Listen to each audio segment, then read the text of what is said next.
Cittadinanza onoraria per i 5 kosovari che si sono tuffati nel canale di via Pesarona tentando di salvare i 4 ragazzi rimasti coinvolti nel tragico incidente in cui poi hanno perso la vita lo scorso 14 luglio.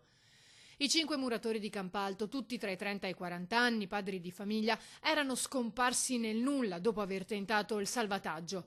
Erano stati gli unici a tuffarsi nel canale. Non cercavano onori né ringraziamenti, ma il loro tentativo di salvare quelle 4 vite non è passato in sordina e il sindaco di Musile di Piave, Silvia Susanna, ha fatto in modo di rintracciarli per dar loro un riconoscimento importante. Questo in accordo con gli altri primi cittadini dei comuni coinvolti nella tragedia, San Donà di Piave e Jesolo.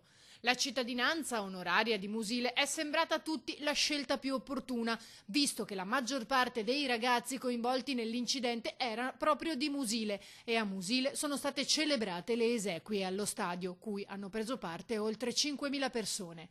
Il prossimo Consiglio Comunale sarà il 29 luglio e i 5 kosovari sono già stati invitati formalmente alla seduta. Il sindaco ha riunito la commissione per decidere i prossimi passi e l'iter da seguire.